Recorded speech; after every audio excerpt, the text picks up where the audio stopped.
वर्ग और विशेषकर ध्यान रखा गया है जो इस देश का जो गरीब है तबका है और आदिवासी समुदाय हो, एससी समुदाय हो, उनके उत्थान के लिए प्रावधान किए गए संविधान के अंदर।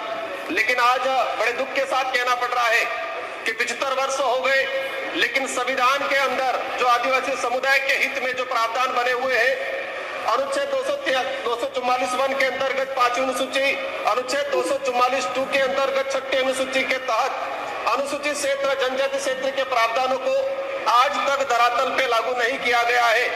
ये स्पष्ट होता है कि वर्तमान या पूर्व की सरकारें जो भी रही हो, उन सरकारों को आदिवासी समुदाय के हित में और संविधान के अंदर आदिवासी के जो प्रावधान है उनके लिए क्या मानसिकता रही है। माननीय सभापति महोदय, हम लोग जब 5वीं अनुसूची और 6ठी अनुसूची के तहत हमारे विशेषाधिकार की बात करते हैं तो कई राष्ट्रीय पार्टियों के कई नेता 5 के नाम से गुमराह करते हैं आम जनता को।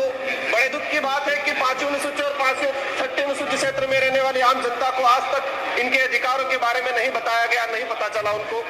माननीय सभापति महोदय, आज रिजर्वेशन का निजीकरण किया जा रहा है, ये भी एक संविधान का कुटाराघात है।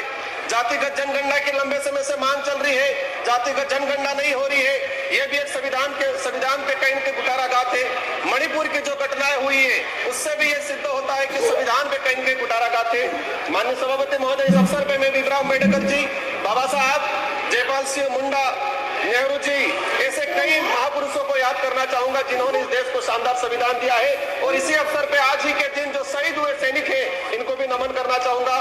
संविधान के प्रावधान के तहत पैसा एक्ट आया इस देश के अंदर, 1996 में पैसा एक्ट आया, आज 28 साल हो गए, लेकिन आज भी कई राज्यों में पैसा एक्ट के कानून नहीं बने हुए हैं।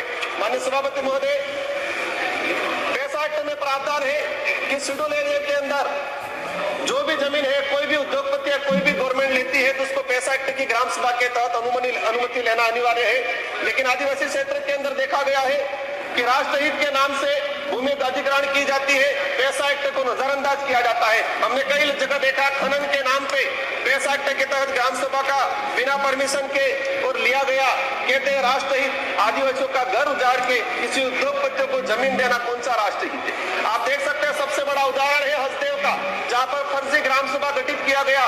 क्लियर है कि ये कहीं न कहीं पूरे संविधान की धज्जियां उड़ाने का काम किया गया है। माननीय सभापति महोदय, हम अगर देखना चाहे कि कितनी जगह पैसा एक्ट की ग्राम सभा की अनुमति ली गई, पिछले 10 सालों के अंदर कितने प्रोजेक्ट ट्राइबल इलाके में लागू किए गए और कितनी जगह पैसा एक्ट की ग्राम सभा ली गई है। 10 सालों का अगर डाटा निकाल के देखेंगे, दूध का दूध पानी का पानी हो जाएगा और यह स्पष्ट हो जाएगा कि वर्तमान सरकारें हो या पूर्व की सरकारें हो, आदिवासी समुदाय के जो संवैधानिक अधिकार है उनके लिए कितने संवेदनशील है।